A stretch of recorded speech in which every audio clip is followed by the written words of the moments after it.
Cause baby, you're a star, so let your light shine. Searching for your glow, never know what you might find. Tomorrows don't exist, so now is the right time to add that beat to your lifeline. There's a guy named Benedict Arnold who was a snitch. He was working with the U.S. or with the United States, the Confederation, I believe, when they were fighting with the British during that whole Revolutionary War.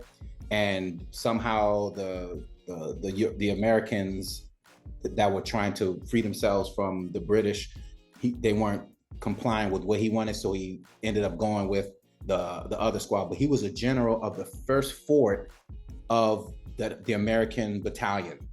That fort is still here right now. It's the oldest fort.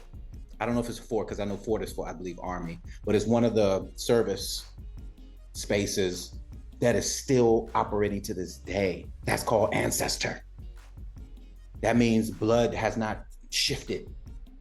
So now put it in our context. If you've been shifted, mixed, went to different parts, you have a little bit of Benin, a little bit of this, a little bit of that. That was understood. That was designed so that you're always in a ball of confusion, as the Temptations put. You don't know. You don't understand. You can't know in your being. But the Most High supersedes and goes to the oldest DNA marker.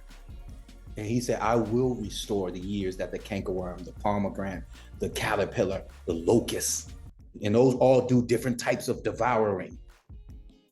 I will restore it, because they can get rid of your name, they can change your language, they can do this, but they can't touch the DNA. They try it, they're doing it now. So you can see they're mixing all kinds of things, but that was already done in Noah's time.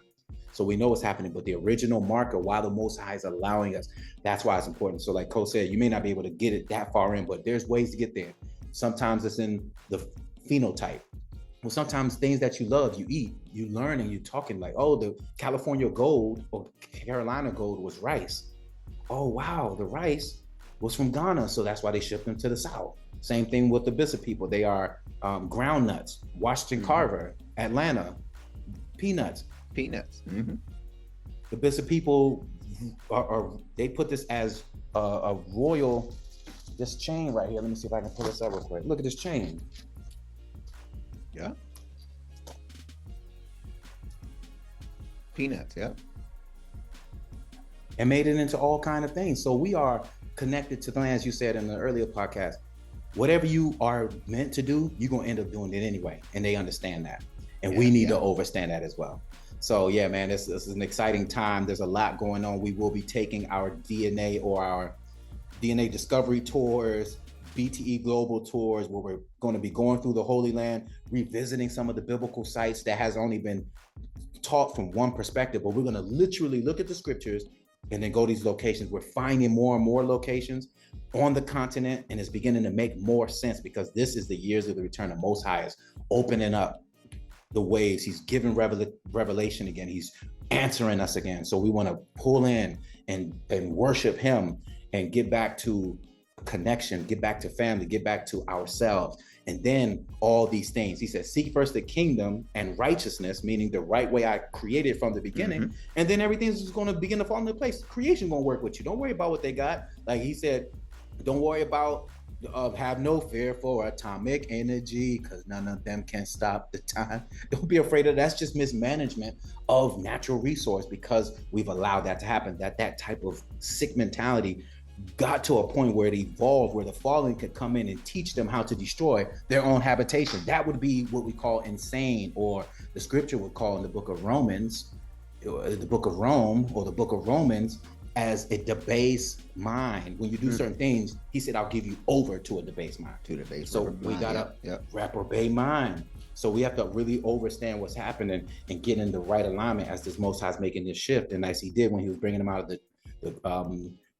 the garden, or in the garden, or in Egypt, to another part of the garden so that they could flourish, there was plagues that was happening. The environment was shifting. And you had to discern and get into the right spaces. The Goshens, you better be at the right spot. Because if you found outside trying to be like them, like Lot's wife.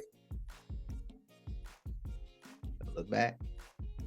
As we talk about the mentality, worldliness, what is in our mind, As the commandments say, thou shalt have no other gods before me. For a lot of us, it's the idolatry and the gods that we have that is our blockage. Almost like a person that has to have triple bypass surgery. There's a blockage of the arteries. It's the same thing. There's things in our lives that are blocking the flow where you can't live into the fullness of who you are. And oftentimes, for some people, that blocking is blocking their vision, their spiritual insight. So they can't even see to maneuver how they need to go, whether it's leadership, how to lead themselves, their families, and everything about around you.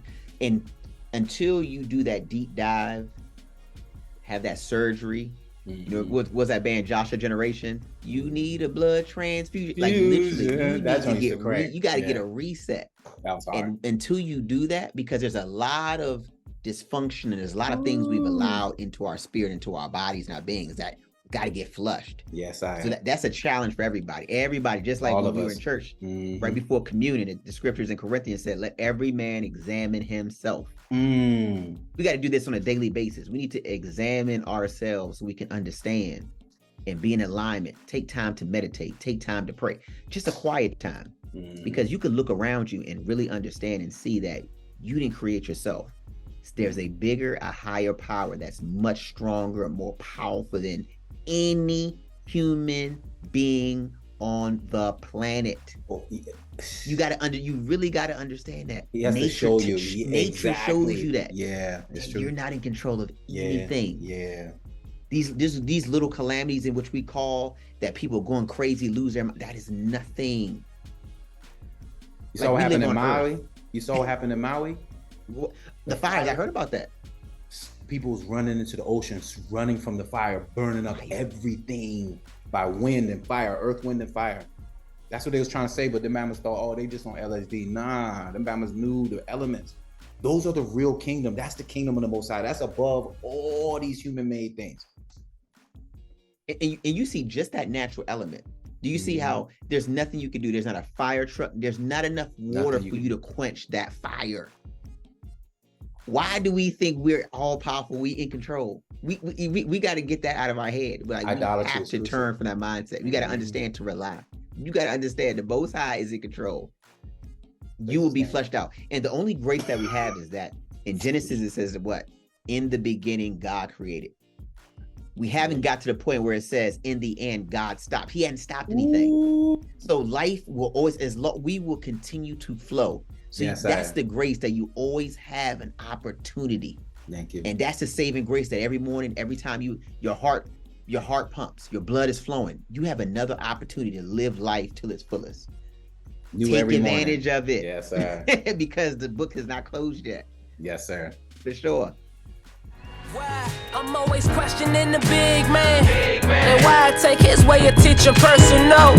Look, I'm just trying to manifest this big plan, with hopes to fill the void and find a purpose too. I asked why I take so long to write a verse or two. He said I'm trying to work with you, make you much more versatile. Now I'm more for certain of this purpose in my heart. The only way you'll find the light